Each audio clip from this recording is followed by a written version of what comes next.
Welcome to part 3 of this series on the Gachagua plot. The Rigathi Gachagua plot. The plot to remove him as Deputy President of the Republic of Kenya. And here we are talking about the mirage that is the numbers that are in Mount Kenya. Because political analysts have always believed that the Mount Kenya region has the numbers. The House of Mumbi has the numbers. But I'm putting it to you, this is just a mirage. And let's start with an interesting story. In the 90s, a popular cartoonist, Paul Kelemba, aka Mado, who is a personal friend, drew a very interesting piece. He drew a piece of a bus full of House of Mumbi lasses. And they were very excited. Why?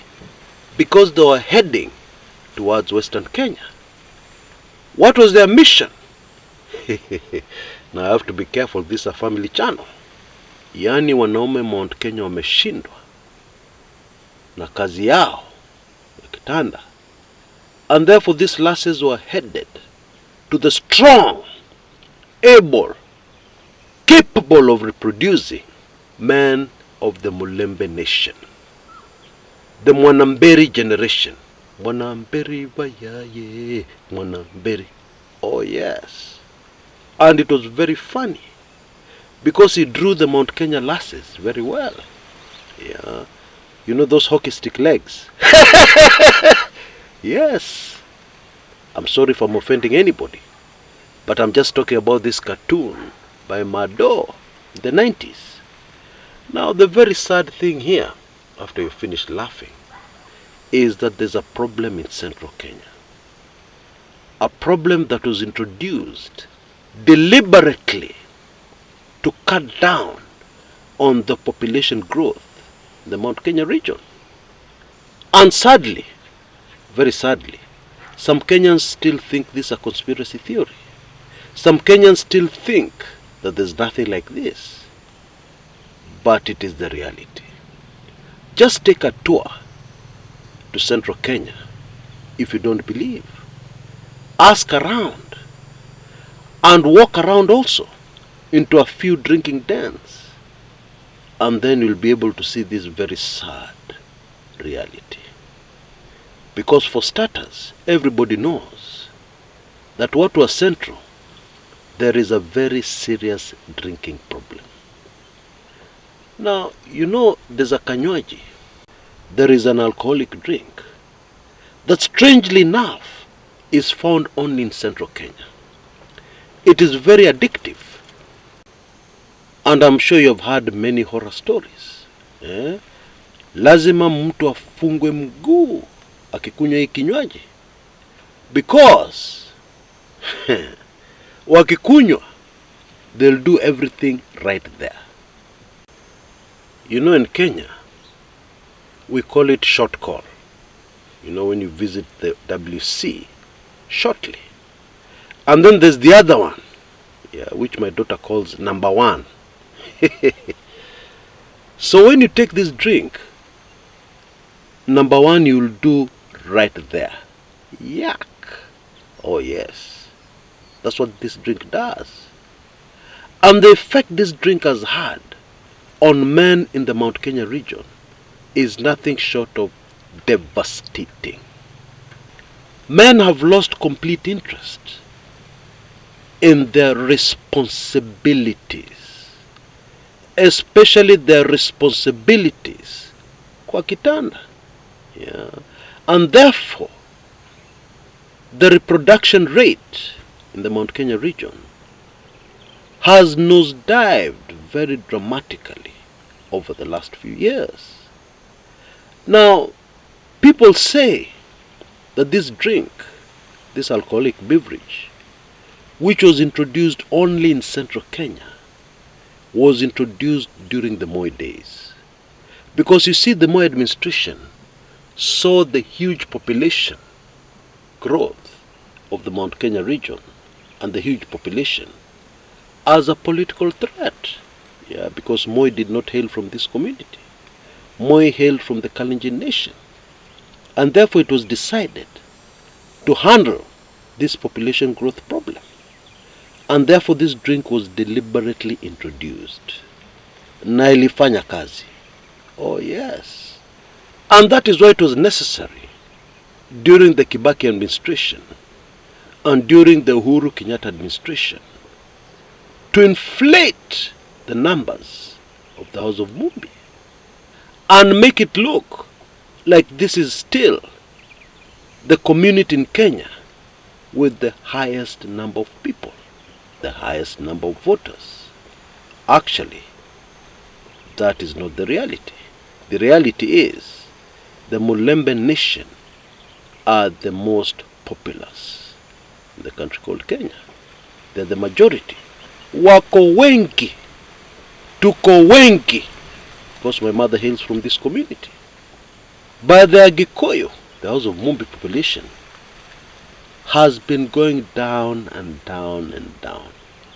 Just stop and think about it. I'm sure you have friends from this wonderful community. Think of the families you know. How many are there in their family? 2, 3, 2, 3. Most of the Kikuyu families I can think of are just 2, 3, some even 1.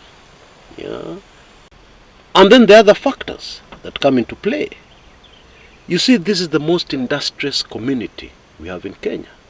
And even their ladies are entrepreneurs. They're very business-minded. And so what has happened is that we have a lot of them in the workforce, yeah, doing businesses here and there. And they're single mothers. And they have 1 or at most 2 children. And this trend has been very visible over the last 40 years, 4 decades. And therefore, you can now begin to understand why the House of Mumbi no longer has the numbers that people think. The high numbers, or the high number of voters from Central Kenya, is nothing but a mirage. That's the truth.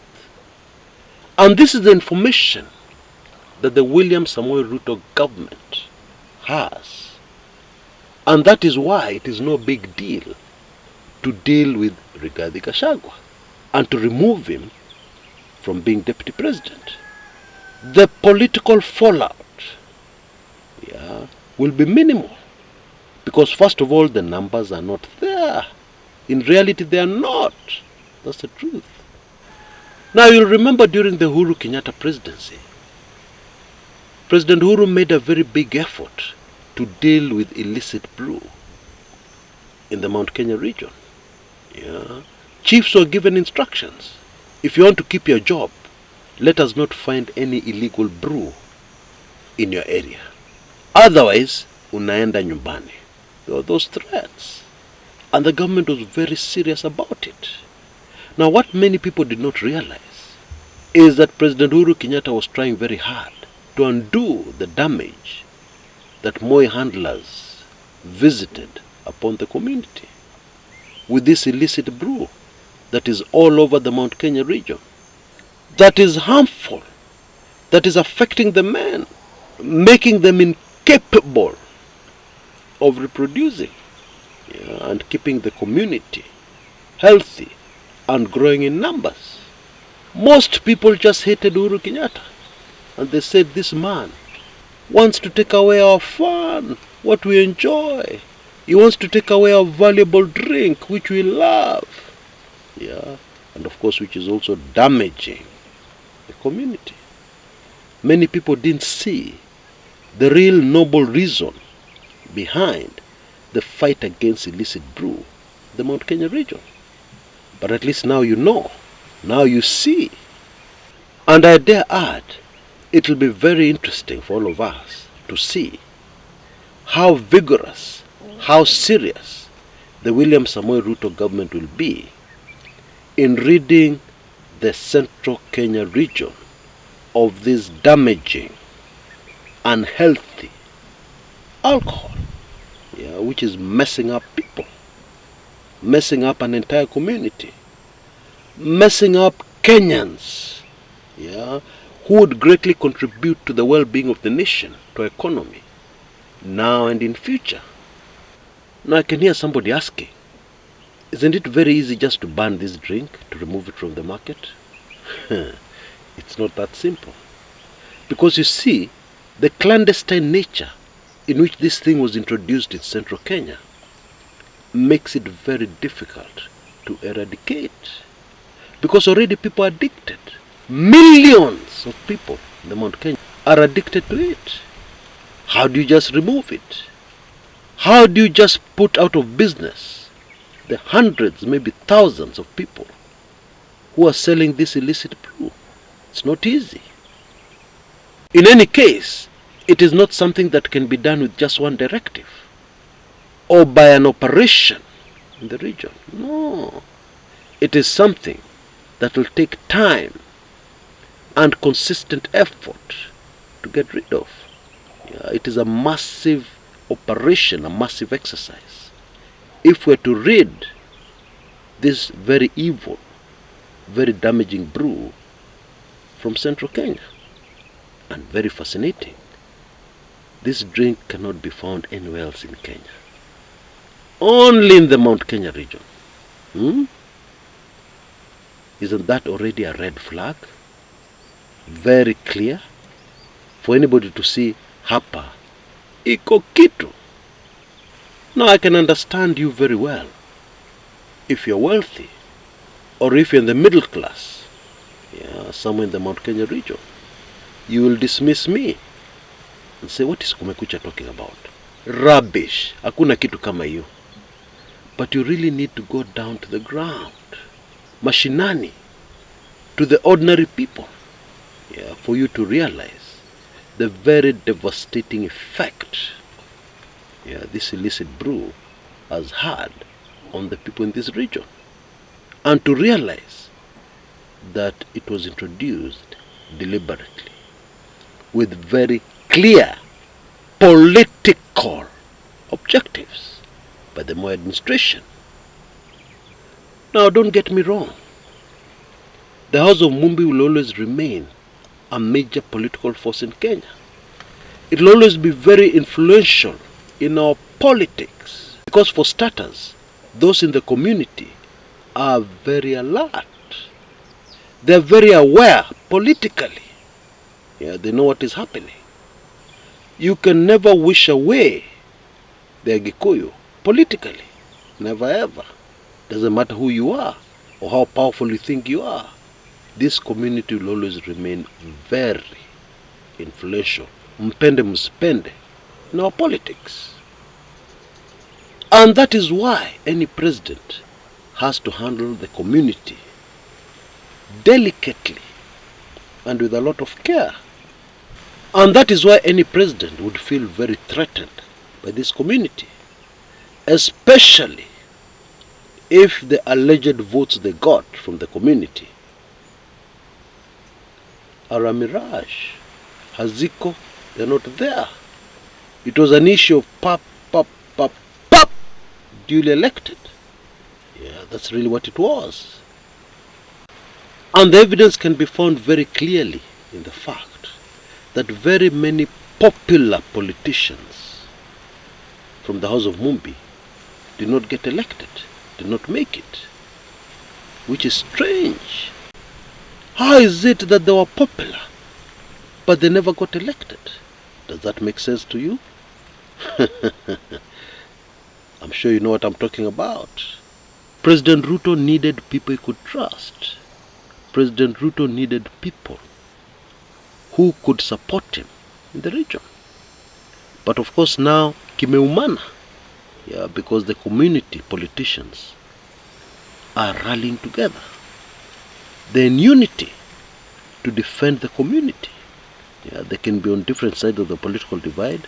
But when any issue arises that affects the entire community, you can be sure they will quickly unite and vote with strength to support or to remove that political threat to their community.